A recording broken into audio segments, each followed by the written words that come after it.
Today, just to inform you about the latest, the strike is still on, according to the public transport stakeholders who are in a meeting with government officials till around 9:30 p.m.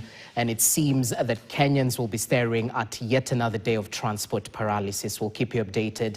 But in related news, President William Ruto has continued to maintain silence amid growing anger over soaring fuel prices that earlier today paralyzed the transport sector countrywide. His cabinet secretaries in the Ministry of Energy, Wandayi, and that of National Treasury, Mbadi, also appear to be clueless on what actions the government should take to cushion Kenyans from the high fuel prices. And as our senior political affairs reporter, Chris Thyro, now details, Kenyans now seem to be on their own. As the country literally came to a standstill, with some areas turning into anarchy following a strike called by the Matatu and other relevant sectors, the Kenya Kwanza administration seemed to be clueless on the immediate solutions that can be taken to cushion Kenyans from the high fuel prices, whose ripple effect has been the skyrocketing prices of essential commodities. President William Ruto, who should have steered the countries out of the country since Saturday, attending the 13th session of the World Urban Forum in Baku, Azerbaijan.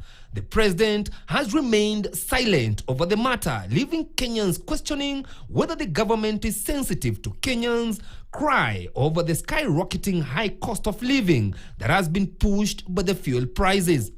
Back home, Treasury CS Mbadi has been meeting members of the media trying to convince Kenyans that the fuel crisis should be blamed on the ongoing war in the Middle East. So in the long term, for us to survive, for our economies to survive without much damage, and for people to have relief, the Strait of Hormuz must be opened, and a resumption of supply of petroleum products get regularized.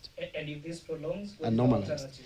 If this is prolonged, it will be desperate times, which may call for desperate measures. Some which may hurt us in the long run. According to Mbadi, even the president has no capacity to address the crisis, and it might prolong if the war continues. The best solution to this is a solution must be found to address the supply chain. Yeah. And that can only be either stop the war or at least open the Strait of Hormuz. Yeah. And who has the capacity to do that? America, possibly with Iran.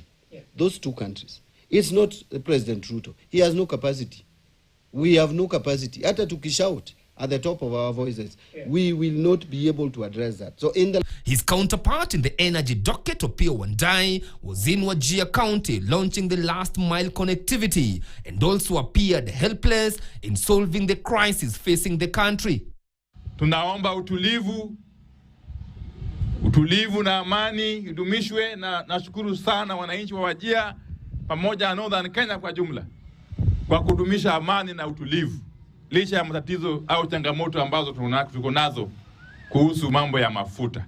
The president's deputy, Professor Kithure Kindiki, on the other hand, was yet to give direction in the absence of his boss, President Ruto. Today, he was in his backyard of Tharaka Nithi presiding over a political event. Kuna hatua kadhaa ambazo serikali imetumia kujaribu kudhibiti hiyo bei. Kama hatukuchukua hiyo hatua, hiyo bei saa hii ingekuwa shilingi 300, shilingi 400. Experts in economics and the energy sector have proposed that fuel should be zero-rated from the 8% that was set recently, as well as scrap some of the taxes like the road levy and what importers are getting. Countries should look for ways of trying to address the possible effects of the fuel prices. That is what the IMF will tell you. They will not tell you, go and reduce VAT, go and add this. No. I have never heard that from IMF. So anyone who is trying to push that agenda is politicizing an already very fluid situation. It is easier to stand in a podium and say government should do something. But what is that something now? Kiharu MP Ndindi Nyoro has already written to the Speaker to recall the National Assembly with immediate effect to deliberate on the crisis and change the tax laws. The request has not yet been honored.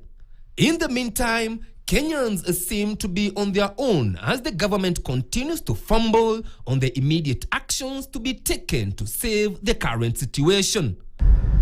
Chris Dairu, KTN, Nairobi. Now, what ideally should have been peaceful demonstrations over fuel price hikes quickly turned into chaos and destruction in various parts of the country. In Makueni County, protesters stormed the UDA offices, looting them before setting them ablaze. In other counties, business owners were left counting heavy losses after their property was looted and vehicles set ablaze. Ken Gashuhi with the details. Violent confrontations were witnessed in different parts of the country between police officers and protesters demonstrating against the rise in fuel prices to levels never seen before in Kenya's history. Tunaomba tusikizwe, tunaomba tuache kufinyiliwa, tunaomba tuache kunyimwa maendeleo yenye manufaa kwetu. Fuel brings everything to the community. In Makueni County, protesters directed their anger at the offices of the ruling UDA party, Wote branch office whose furniture was looted before being set on fire. Hii ni nyumba ya mwenyewe ambayo amejenga. Si nyumba ya William Ruto, si nyumba ya chama. Kwa hivyo mimi nataka niwaambie wale ambao wanafanya tabia hizi, tunataka tuwaeleze. Please, tuulize haki zetu kwa njia inayostahili. Hii si njia ya kustahili. The protests also disrupted transport along the Nairobi-Mombasa highway, with thousands of long-distance trucks being stranded at various stopovers. Na nilikuwa nataka nifike leo Mombasa. Sasa singeweza juu ya hii mgomo. Sasa sisi tunashindwa, hii kitu imekuwa namna gani? Mafuta imepanda Kenya. Ukienda Uganda mafuta iko rahisi. Malori zimesimama kabisa. Hazitembei, biashara ziko chini. Kwa sababu sasa wale waliingia asubuhi tu ndio tumepata hela zao. Mpaka wakati mgomo itaisha ndio sasa tutakuwa na wageni wengine kwa sababu zote zimesimama. In Nakuru County, demonstrations that began peacefully later turned destructive. In Naivasha, protesters torched this truck belonging to a contractor involved in the ongoing expansion of the Rironi-Mau Summit Highway. Later, the protesters stormed Hetia's supermarket in Naivasha town and looted property worth millions of shillings, during which one of the looters sustained bullet injuries. Hetia's supermarket was also targeted in Nyeri town, where property of unknown value was stolen, with several police officers sustaining minor injuries in the confrontation. Questions are now emerging whether those involved in the acts were genuine protesters or criminals taking advantage of the transport operators' demonstrations. Ken Gashuhi, KTN.